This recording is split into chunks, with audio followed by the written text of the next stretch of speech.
One day we'll look back on the issue of net neutrality and wonder what psychotropic pill the American electorate collectively consumed.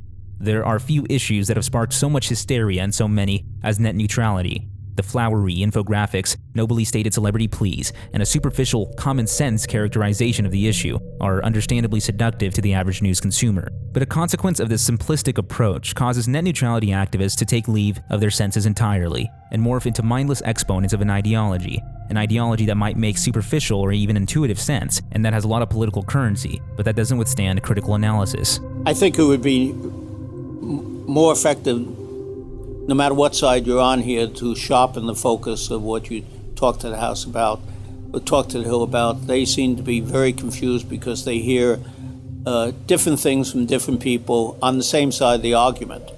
The claims that somehow the freedom to talk is going to be damaged by some carriers' actions. On the other hand, something that deals with, say, Google's right to service you, gets very confusing. Again, the bumper sticker problem. Too many bumper stickers, too much noise, and not enough facts in digestible form are being put up there. There should obviously be a debate about net neutrality, but the public's perception of the issue is horrifically unhinged, causing the political climate to become far too toxic for the necessary level-headed discussion on net neutrality that was once had. This much was demonstrated in the 2007 discussion between Tim Wu of Columbia Law School and Christopher Yu of Vanderbilt University Law School. But firstly, these policy debates should occur within the halls of Congress, not the FCC. Many are angry that unelected bureaucrats were able to decide a course of action for the entire country. Both net neutrality activists and critics can agree that the president, by extension of his authority over the FCC, should not be able to single-handedly decide on this issue.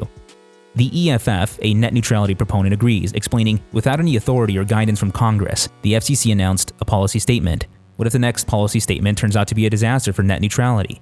Net neutrality activists, if anything, should be pleased that FCC Chairman Ajit Pai is transferring this authority from an unelected bureaucracy back to their elected representatives. According to Google, net neutrality is the principle that internet service providers should enable access to all content and applications, regardless of the source, and without favoring or blocking particular products or websites. It's important to note that the lawyer who coined the term net neutrality clarified in his proposal that a total ban on network discrimination, of course, would be counterproductive, and claims that no one really believes in systems that ban discrimination completely. Unfortunately, if one were to scroll down a Twitter feed or watch a net neutrality campaign ad, this is often what's endlessly parroted.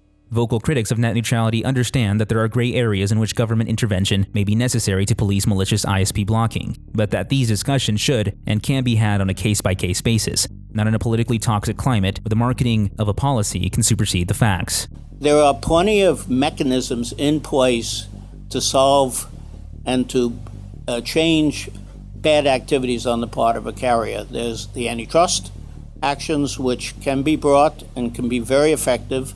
Ask Microsoft, at least out of this country, they can be extremely effective. There's the FCC, there's Justice Department, as Vince said.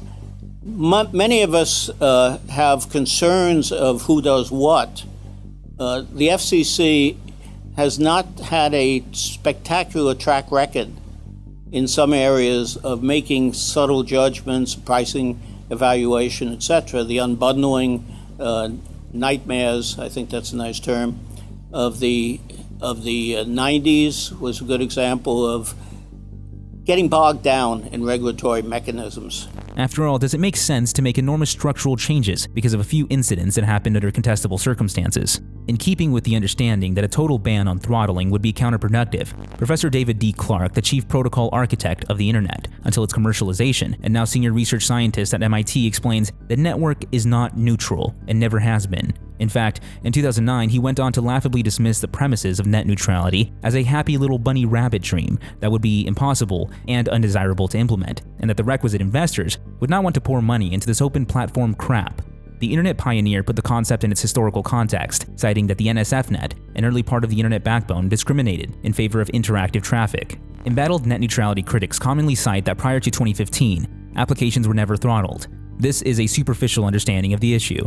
The question is not whether throttling occurred because it's clear that it's happened, but whether the throttling was widespread.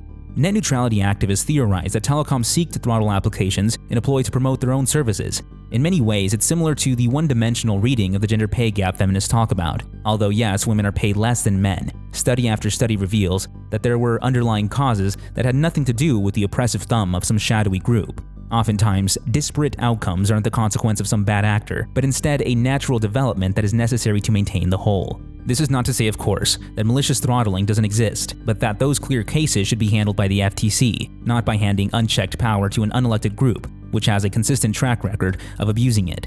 With that in mind, we must recognize that slowdowns of certain applications or websites need to be examined on a case-by-case basis to find out whether it was justified. The fact is, slowdowns or even blockage happens routinely on university campuses like Oxford University, UC Santa Barbara, San Jose State, and others. This is done to keep networks from being overrun by new data-intensive programs like BitTorrent, Skype, or Spotify. In the case of Ohio University's prohibition of applications like BitTorrent, it was explained by the Chief Information Officer that the network is a shared resource and we must ensure that it is available to all users. Peer-to-peer file sharing consumes a disproportionate amount of resources, both in bandwidth and human technical support. Similarly, Starbucks prohibits data-intensive peer-to-peer applications in their cafes. Of course, this isn't to say that there might not be alternative methods for managing networks, but to exemplify the unfortunate misunderstanding many net neutrality activists have towards throttling. Unless universities and coffee shops are also hoping to compete with Skype and BitTorrent, the net neutrality theory that degrading certain services simply must come from a place of corruption and self-service is hopelessly misinformed at best and conspiratorial at worst. When viewed through a critical lens, cases that may have seemed like a slam dunk for net neutrality hashtaggers fail to justify their fears of widespread degradation. For example, Tim Wu, the lawyer who coined the term net neutrality, cites a case in which the phone app Vonage was blocked by a phone company in North Carolina. He uses this example to bolster a case for net neutrality. However, the Vonage co-founder, who's presumably much more familiar with the obstacles facing his industry, in fact strongly disagrees with Wu and his proposed net neutral solution to such an extent that he considers it a doomsday scenario for the internet. Vonage's co-founder believes that such disputes between content providers and telecoms should be treated like every other civil dispute, resolved on a case-by-case basis between both parties, which is under the Federal Trade Commission's purview. This is much more likely to lead to an outcome that benefits everyone, rather than a bureaucrat-centric, preemptive regulatory behemoth that Pulver believes would have killed his own startup and future ones. If the FCC were to do nothing, that would be perhaps the best thing possible. I believe that if the FCC were to listen to what Netflix is pushing for, which is to use Title II regulation, which means to turn your phone companies and cable providers into public utilities, that would be a disaster. Disaster for the telecom markets, disaster for innovation in America. In this particular case, trying to solve this Netflix issue as a one-off will have a dramatic negative effect of bringing the entire United States internet under the regulation by three people who are not even elected. Comedian John Oliver is well renowned for his contributions towards destroying the necessary debate on this issue by presenting laughably one-sided descriptions of net neutrality. Unfortunately, for millions of viewers, he presented fatally incorrect data when making his case. Recently, Comcast was negotiating with Netflix. This graph shows Netflix download speeds on various providers. That black line plummeting downwards was their speed on Comcast during the negotiation. See if you can guess when Netflix agreed to Comcast demands. I'll give you a hint. It's right there. That has all the ingredients of a mob shakedown. Oh. Netflix, nice show about life in a ladies' prison. Such a shame if there was going to be something happen to your connection there. So frustrating that would be. Dan Rayburn is one of the foremost and widely respected authorities on the subjects of telecom mergers and content delivery architectures. He's referenced to as the voice of the industry for streaming media technology and online video business models. He condemned both Netflix and ISPs, pointing out that they're both guilty, as they have released very limited data to the public that can't really be reviewed without a lot of supporting documentation. Any company can slice off a portion of their overall data and make it look positive for their agenda, which is what's been done. This is further confirmed by Larry Downs, an internet industry analyst routinely invited to testify before Congress on technology policy. He explained Netflix repeated the false claim against the ISPs as recently as a July filing with the FCC, which argued that the only way that the FCC could protect customers from continued interconnection congestion was to transform the internet into a public utility. When asked if Netflix wished to revise its claims that it was ISPs rather than its own contractor who was intentionally creating the clog-up, the company did not respond. Whether by design or accident, most mainstream reporters and consumers commenting in the FCC docket erroneously point to what has now been revealed as Cogent's intentional degradation of Netflix and other wholesale traffic as proof that ISPs have both the power and intention to force content providers to pay for prioritization, or what is sometimes inaccurately characterized as internet fast lanes. Ending net neutrality would allow big companies to buy their way into the fast lane, leaving everyone else in the slow lane. Consumer groups, however, seized on the complaints about intentional clog-ups as proof that the revised rules were insufficient, or worse, a conspiracy to kill net neutrality. For most of this year, reports on the FCC proposal have hopelessly and opportunistically conflated prophylactic last-mile prioritization bans with back-end transit arrangements. We now know not only that Netflix traffic management issues had nothing to do with paid prioritization, but that they were also the fault, not of any ISP, but of its own business partner. Adjunct Professor Fred Campbell, the former chief of the Wireless Telecommunications Bureau at the FCC, explains that if anything, Netflix was victimizing consumers for its own nefarious purposes, not ISPs. Knowing the only way they could pressure the FCC to implement regulations that would lower their cost of doing business after the agency saw through their 2010 industry complaint, they decided to create consumer disruption by taking its own subscribers hostage to reduced service quality and blaming the results on ISPs. Netflix wants to stop paying for transit, and it wants the FCC to make it happen.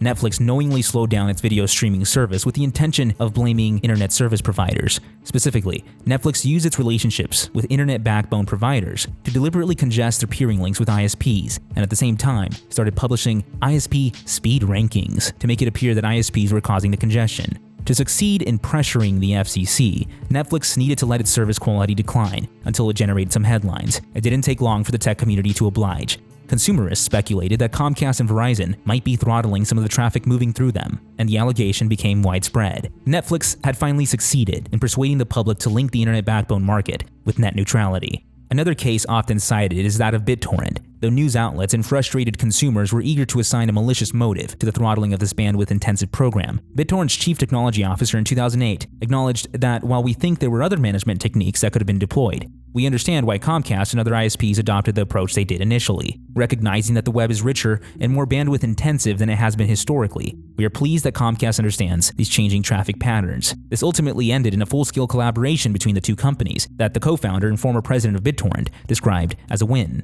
It's almost as if companies responded to consumer demand.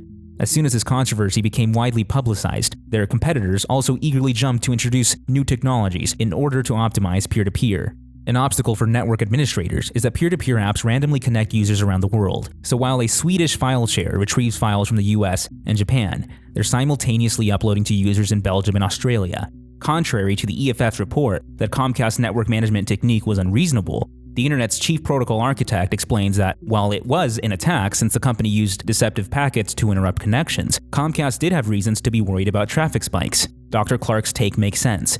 BitTorrent overburdened networks to an extent that no other application did, but this was resolved not through more government regulation, but in a way that benefited all parties, designing a new agile protocol called the Microtransport Protocol. Eric Klinker, the former CEO and member of the board of governors of BitTorrent, saw this as a win-win-win. It's allowed BitTorrent to get even bigger while lessening its presence at peak hours. It's a win for internet providers because they get more value from the existing investment of their network. It's a win for users because they don't want their downloads and uploads crowding into crowded hours.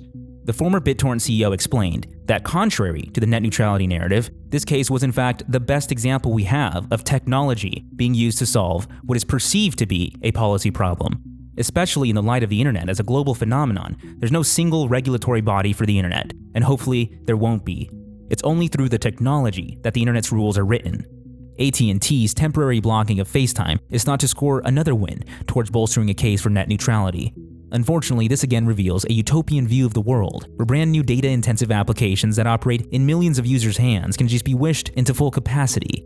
It's truly an affront to reason to expect service providers to immediately facilitate applications that are transferring data through networks at never-before-seen rates, like in the case of two-way video streaming. The ignorance surrounding this blockage is astounding. For instance, CNN Tech wrongly frames the issue. The company's tiered data plans are set up so that heavy data users pay for their usage. If someone gobbles up lots of FaceTime data, they'll be paying AT&T for every bit of it. This reveals the widespread fundamental ignorance surrounding networks and the obstacles attendant to them, namely congestion, not the amount of data that's gobbled. The FCC released a report addressing this temporary blockage. While there's variance in opinion on how to adequately address this network limitation, most members of the committee recognized that AT&T's approach was understandable. They concluded that given the bandwidth-intensive nature of the FaceTime application and AT&T's significant base of iPhone subscribers, AT&T had good reason to be concerned about the potential for FaceTime to cause a focused or localized overload condition in its network. AT&T's approach of enabling FaceTime on Wi-Fi and on cellular for shared data plan subscribers is a reasonable way of managing the risk of network congestion. While critics of AT&T's approach have described possible alternative approaches to the situation, none of the alternatives would effectively address AT&T's concerns. While some have proposed rate-limiting subscribers during periods of congestion, this approach is problematic for two reasons. One reason is that dynamic rate limiting is a complex mechanism that is not currently supported by wireless standards and vendor equipment. While dynamic rate limiting might be an option in the future, it is not an option that is available to AT&T today. The second reason is that dynamic rate limiting has the potential to degrade performance for both FaceTime and other applications. As a result, rate limiting may lead to more user dissatisfaction than AT&T's approach. This does not rule out dynamic rate limiting as a potential solution. However, it illustrates the complexity of providing good quality mobile broadband services. This also lays to rest the idea that network infrastructure can be compared to systems like that of sewage or water, which are unevolving, making them totally incomparable phenomena. Though net neutrality advocates hope to lump in a wide range of cases to bolster their point, each of its details and circumstances are important and should be examined, assessed on an individual basis as the FTC will now do. Failing to do so inflates a perceived danger and leads to the implementation of security theater. This would align with the reality that there are only a handful of dubious cases that demonstrate that degradation occurred for malicious purposes, not the tsunami of blocking and censorship activists wrongly summon in arguments. In the cases that are cited, degradation was necessary. In some cases, internet personalities like John Oliver just disseminated false information. Common theme throughout forums discussing net neutrality lament that anyone who doesn't agree with the people must be some sort of elitist corporate stooge. One thing we must all keep in mind in discussing this issue is that popular and even overwhelming support doesn't indicate how right a group is on a matter. This line of reasoning would rightly apply for the overwhelming support received by history's roster of bad guys like Lenin. It's also unreasonable to base a case for net neutrality on how popular it is with the people when considering the people's poor track record. 76% of the public don't even know what the three branches of government are, and yet their support of net neutrality is puzzlingly held up as being a point in its favor. If 83% of Americans were in favor of shooting your grandma, would that make it correct? Of course not. It's a little funny that there's so much overlap between how many Americans are ignorant of our basic structure of government and how many are in support of net neutrality's actions, 76% and 83% respectively. We want government officials to make the right decisions based on the facts. The Founding Fathers correctly identified the folly of a government driven by the masses. When asked what kind of government would be formed after the Constitutional Convention, Benjamin Franklin replied, "A republic, if you can keep it." The key distinction here can be found in the fact that a republic can only be preserved by rigid safeguards that curtail public excesses of passion. This is what former FCC Chairman Tom Wheeler tried to do. This much is also demonstrated by Google's Eric Schmidt, who famously discouraged the Obama administration from adopting these regulations back in 2014. This would align with the reality that most senior engineers responsible for developing the packet-switched internetworking of today condemn net neutrality, with the exception of Google's man on Capitol Hill, Vint Cerf. What also exposes these corporations' hypocrisy is that they themselves love to engage in practices that are in direct contradiction to their newfound belief in the principles of net neutrality. The founder of Wikipedia pointed out that any potential fears of censorship may be better aimed, not against ISPs, but content providers like Apple, where everything that runs on your iPhone or iPad has to be approved by Apple, with them taking a huge cut of the revenue at every step, with no real competition in sight. This sort of discrimination against apps was done not by telecoms, but by noted net neutrality advocates Apple and Google when they banned Twitter's competitor Gab. This case is merely cited to demonstrate these corporations' pleas are motivated by their own corporate self-interest and not the premises of net neutrality. If anything, net neutrality advocates like Google and Facebook present a far greater threat to free expression than an ISP ever could. Facebook and Google routinely censor speech on a widespread basis, whereas telecoms do not. This is largely because it's virtually impossible for ISPs to monitor users on a widespread basis due to the sheer amount of traffic that flow through its networks. In regards to ISP competition, net neutrality advocate Tim Wu acknowledged that last mile competition is worth talking about when it was explained that now that competition in the last mile is feasible, the focus should shift away from the second best policy goal of promoting competition in complementary services and return to the first best policy goal of promoting competition in the last mile. This shift in focus arguably favors abandoning access regulations like network neutrality. they can deter investment in new last-mile networks, since content and application providers who are guaranteed access to the existing network have no incentive to invest in new ones. In the process, access regulation could well have the perverse effect of cementing the existing last-mile oligopoly into place. At the end of the day, it's impossible to predict how much data applications we'll use in the future, and we should incentivize ISPs to strike deals with companies that are offering new innovative products, as has been the case in the past. Despite this reality, the FCC falsely claims that such practices are a departure from long-standing norms. This claim is highly questionable, despite their implicit acknowledgement that service providers historically have negotiated deals with content providers. They insert the word typically to obfuscate that they're engaging in what's called a falsehood.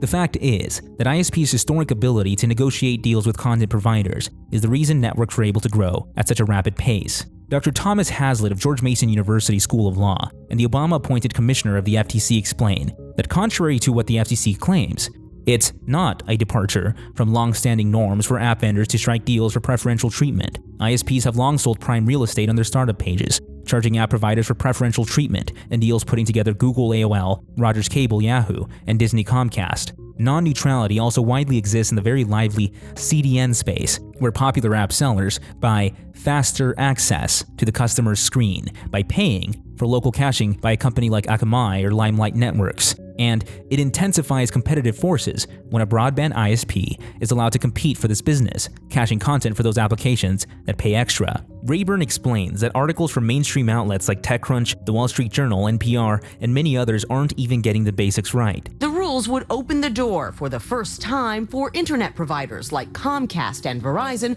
to charge tech companies to send content to consumers more quickly. Netflix, for example, might pay a premium to ensure that its customers can stream movies more reliably. In the case of the Comcast-Netflix controversy, they have no clue how Netflix delivers their content today or what costs they already incur. If they did, they would know this is not a new cost to Netflix. It should actually be cheaper for Netflix to buy direct from Comcast. Most have no idea how the internet works, and many in the media don't even know what a transit provider is. It goes back to the wrong idea that ISPs are the only ones that control the quality of content that we consume on our devices. Most are simply uninformed on this topic and haven't taken the time to really learn how traffic gets delivered from, say, Netflix to Comcast. Network management is a complex field on its own, and those with a limited understanding should approach the issue with caution instead of throwing it to the wind and authoritatively advocating for radical policy changes that subordinated the facts for easy political points. This much was demonstrated by the architects of President Obama's iteration of net neutrality. For instance, the work of a former FCC chief economist, Professor Michael Katz, was cited, yet he lamented that the FCC misinterpreted his research and that he suspected they cited his papers as an inside joke because they know how much I think net neutrality is a bad idea. In some cases, the papers were on types of discrimination that are not relevant to net neutrality. In other cases, they simply ignored results that contradicted what the FCC wanted to conclude. The FCC makes the papers sound one-sided when they're not. One paper showed that discriminatory pricing would often tend to be against large successful incumbents, in this case against established edge providers, not struggling new entrants, which is the opposite of the pro-net neutrality narrative. The commission ignored another paper of mine that concluded net neutrality would harm applications that did not require high speeds and was more likely to harm welfare than improve it. Professor Michelle Connolly of the Economics Department of Duke University and a former chief economist at the FCC answered, "Knowingly ignoring economics isn't deserving of a pass," when asked how she would grade the FCC's performance from the perspective of an economics professor. She went on to explain that the institutional nature, and especially culture at the FCC, has for many years been driven by politics over expertise. The structure is currently such that FCC economists do not even have to be spoken with before commissioners determine their positions. Timothy Brennan, who served as the FCC's chief economist when the Obama administration imposed Title II for net neutrality, joked that it was an economics-free zone. He later clarified that while he thought the FCC's intentions may have been good, the economic arguments made to justify net neutrality were simply wrong, unsupported, or irrelevant. As we mentioned previously, FCC Chairman Tom Wheeler and his staff explicitly did not favor the Title II approach of net neutrality until President Obama exerted pressure on him to do so in 2014. The questionability of net neutrality's principles is most certainly not restricted to FCC bureaucrats, but a wide array of technologists instrumental in creating some of the most network-shattering contributions to the internet. For instance, David J. Farber, the professor heavily involved in the development of the internet and major programming languages, writes that advocates of government-mandated network neutrality have argued this is necessary to permit new and resource-poor innovators to bring their products to market. In fact, it will have exactly the opposite effect. Innovators are better at fighting it out in the market with better products, rather than fighting it out in front of the FCC with high-priced lawyers. They will lose out. Jeff Pulver, one of the first architects of voice-over IP that made applications like FaceTime and Skype possible, also holds serious apprehensions in regards to network neutrality. He argues that policymakers are doing the American public a disservice if they insist that the FCC's approach is the best one, and points out that it not only disregards the past 20 years of success of a private internet treated as an information service, it ignores the lessons learned a decade ago. He's referencing his fight with the FCC, which wanted to reclassify voice-over IP as a telecommunications service. He luckily succeeded. The FCC adopted the Pulver Order, which declares that the FCC will not regulate voice-over IP companies. The FCC's failure to regulate allowed applications like FaceTime, Snapchat, Skype, and Omegle to exist.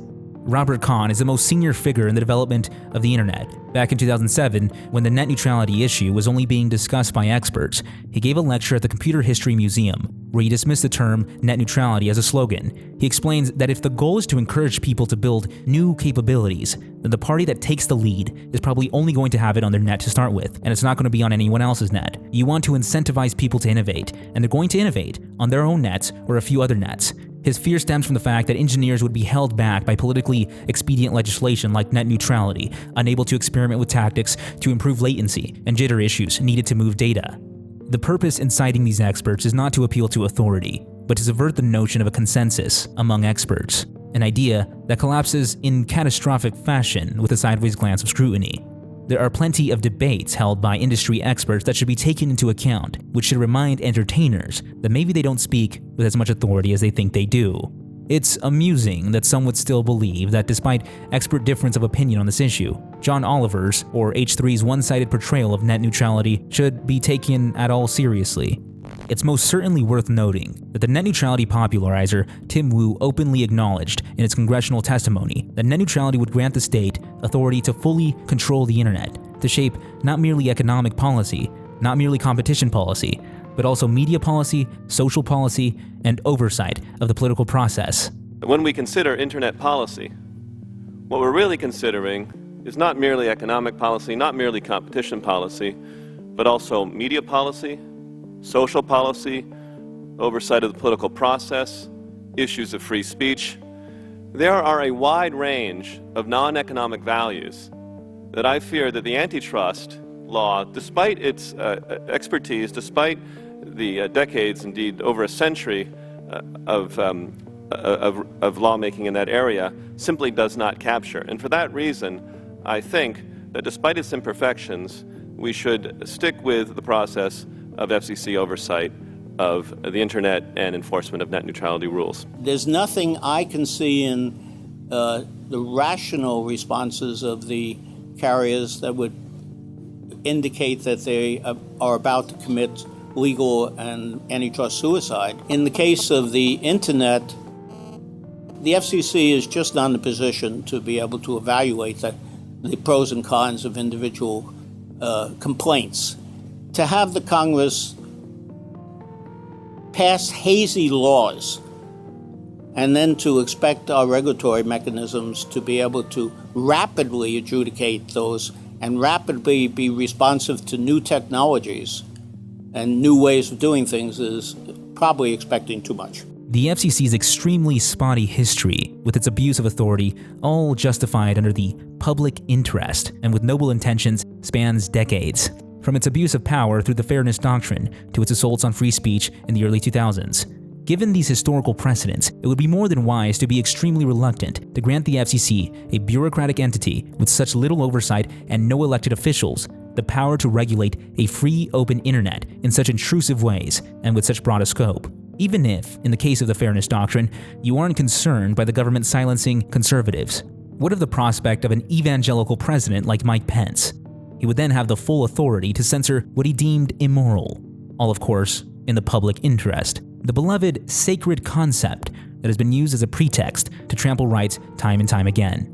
In the end, internet prices will continue to fall while speeds continue to increase. Activist fears are solely motivated by an inability to see the unseen. Just as horse carts were rendered obsolete by the automobile, progress shouldn't be halted by a fear of the unknown.